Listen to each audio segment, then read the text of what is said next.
لوبه یو پوینټ سره ختمه شوه. یو پوینټ د استرالیا یو د افغانستان. د افغانستان لوبډلې 3 پوینټ شو کوم چې د ساوث افریقا لوبډلې سره مساوي دي. بیا د استرالیا چې دی هغه 4 پوینټ شو, هغه کوالیفای وکړه سیمی فائنل ته.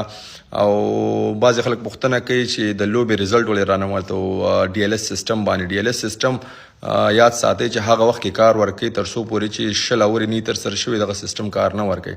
نو 20 اورې نه تر سره شوي ټول د 12 اورو لوبه شوي په سیکنډ انینګز کې. نو په دې خاطر باندې رزلټ راونه وتلو. اوس چې د انګلند ټیم ته دواګانې دي, بس د دواګانې کول دي چې په غټ توپیر باندې د ساوث افریقا لوبډلې ته ماته ورکړي. نو بیا د افغانستان د لوبډلې چانس جوړیږي. او زمونږ لوبډله هم چې د وس اگر مگر ته پاتې شو. نو اوس چې دی دغه ټول کوېشنز به مخې ته راځي چې په څومره رنزو باندې ماته ورکړي, څومره اورو کې ورته ماته ورکړي. نو هغې نه بعد به ډیسایډ کېږي چې افغانستان په دغه ټورنمنټ کې مخکې تللی شي که نه.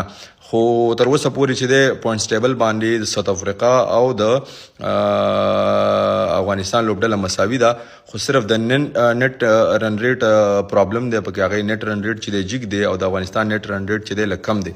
نو په دې خاطر باندې انګلند باید چې دی په غټ توپیر باندې د ساوث افریقا لوبډلې ته ماته ورکړي.